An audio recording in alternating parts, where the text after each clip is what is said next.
Kagulat World, maghanda ang Cincinnati dahil pagtapos yanigin ni Alexandra Ayala ang Washington at pasabugin ang Toronto sa lakas ng suporta ng mga fans, Ohio naman ang susunod na tatamaan ng Ayala Mania. At hindi ito basta hype lamang. Darating si Alex sa Cincinnati bilang isa sa pinakamainit na pangalan sa women's tennis matapos ang historic championship run niya sa Washington.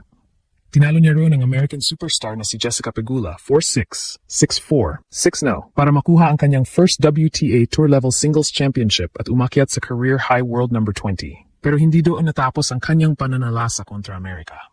Pagdating sa Toronto, isa namang American player ang bumagsak, si Alicia Parks. Pagkatapos noon, si Katie McNally naman ang pinabagsak ni Alex sa isang matinding 3-set battle. Pegula, Parks, McNally. Tatlong Amerikanang sunod-sunod na nakatikim ng bagong level ni Alex. At ngayon, may bagong destination ang phenomenon, Cincinnati, Ohio. Officially listed si Alexandra sa Cincinnati Open, isang WTA 1000 event na gaganapin August 13th hanggang August 23rd. Pero parang hindi na lamang tennis player ang paparating doon. May dala siyang libu-libong Filipino supporters. May dala siyang momentum. May dala siyang bagong international fanbase. At higit sa lahat, dala niya ang Ayala Mania. Kung naging maingay ang Washington at Toronto kapag naglalaro ang Filipina Sensation, huwag tayong magulat kung ang susunod nating marinig ay, "Welcome to Ohio, Alexandra Ayala." May isang bagay na nangyayari ngayon sa career ni Alex na mas malaki pa sa ranking, mas malaki pa sa isang trophy, at mas malaki pa minsan sa mismong resulta ng kanyang mga laban. Nagiging phenomenon na siya. At iyon ang tinatawag nating Ayala Mania. Noong mga nakaraang buwan, pwedeng sabihin na rising star si Alexandra.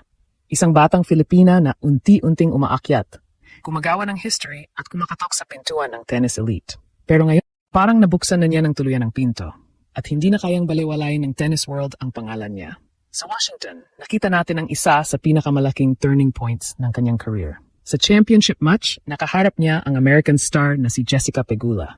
Home country favorite, top-level opponent, mas experienced. Pero pagkatapos mawala kay Alex ang first set, hindi siya umurong. Binalikan niya ang laban. Kinuha ang second set. At sa deciding set, 6-0. Isang bagel laban sa American superstar para makuha ang biggest trophy ng kanyang career. Ayon sa Reuters, nanalo si Alex ng 10 sa final 13 games ng championship match at ang kanyang Washington Triumph ang nagdala sa kanya sa career-high world number 20. Pero habang napakalaking achievement ng trophy, may isa pang bagay na kasabay nitong sumabog. Ang popularity ni Alex, hindi lamang Pilipinas ang pinag-uusapan natin. Worldwide na. Mismong international media ay nagsimulang tumutok sa phenomenon. The Guardian described how Alex's historic breakthrough triggered a new wave of tennis fever in the Philippines, habang ang kanyang pangalan ay lalo pang lumalaki sa international tennis conversation.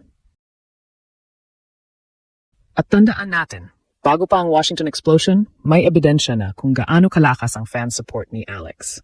Sa WTA fan voting para sa Star of the Swing, halos 90% ng votes ang nakuha niya. Malayo sa ibang contenders, kasama pa ang Wimbledon champion. Halos 90%. Yan ang klase ng fan power na hindi normal. Kaya nang lumipat ang tour sa Toronto, parang sumunod din ang Ayala Mania. Hindi na lamang tungkol sa kung sino ang kalaban. Hindi na lamang tungkol sa score. Kapag lalabas na si Alex sa court, may anticipation. May Filipino flags, may sigawan, may camera phones, may fans na gustong makita ng personal ang player na mabilis nagiging isa sa pinakasikat na young star sa tour. At parang lalo pang pinakain ni Alexandra ang hype dahil patuloy siyang nanalo.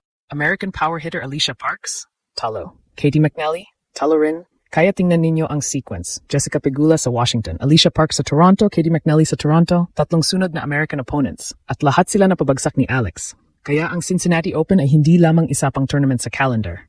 Para sa Filipino fans, parang bagong stop ito ng isang traveling phenomenon. Washington, Ayala Mania. Toronto, Ayala Mania. At ngayon, Cincinnati kayo naman. Dahil sa August 13 hanggang 23, nasa official Cincinnati Open player field si Alexandra Ayala. At habang papalapit ang tournament, napakasarap isipin kung ano ang magiging atmosphere kapag unang lumabas si Alex sa court sa Ohio. Dahil ngayon, hindi na siya ordinaryong player na kailangang ipakilala sa audience. Maraming fans ang naghihintay na sa kanya. Maraming tennis followers ang curious sa kanya. At maraming Filipinos sa North America ang gustong masaksihan ng personal ang patuloy na pag-angat ng kanilang kababayan. Hindi lang Alex ang papunta sa Ohio. Ang buong Ayala Mania ang paparating. At ito ang dahilan kung bakit maaring maging special ang Cincinnati Open para kay Alex. Hindi dahil guaranteed siyang mananalo. Hindi dahil alam na natin kung hanggang saan siya abot. kundi dahil ibang klase na ngayon ang energy na nakapaligid sa kanyang pangalan. Kapag may player na may momentum, dangerous yon. Kapag may player na may confidence, mas dangerous yon. Pero kapag pinagsama mo ang momentum, confidence, historic results, at isang fanbase na parang lumalaki every single week, ibang klase na iyon. At yan mismo ang dinadala ni Alex sa Ohio. Isipin ninyo kung gaano kabilis nagbago ang perception tungkol sa kanya.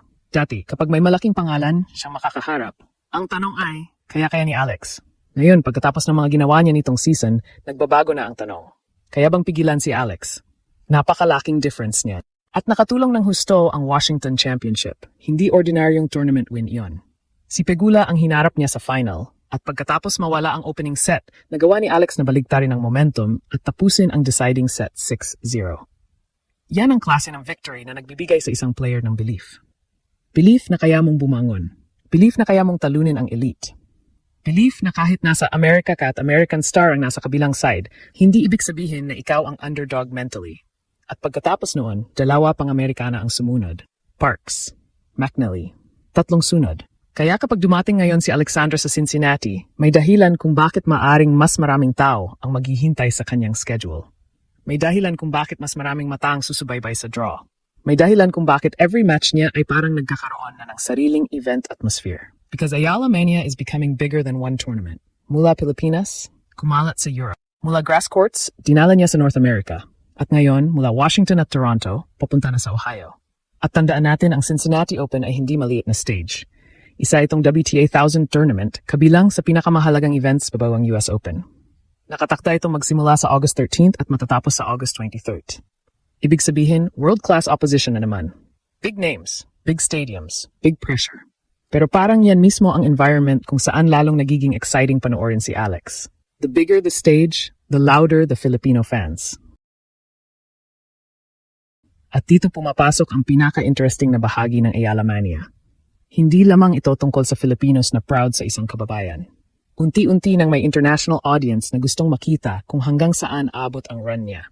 Ang fan-voted Star of the Swing Award niya, kung saan halos 90% ng vote ang nakuha niya, ay magandang indikasyon kung gaano kalakas ang engagement ng kanyang supporters. At kapag nakita natin ulit ang Philippine flag sa stand sa Cincinnati, kapag narinig natin ulit ang sigawan kada winner ni Alex, at kapag dumami na naman ang fans na pumipila para sa autograph at pictures, huwag na tayong magulat. Because this is becoming Alex's new normal.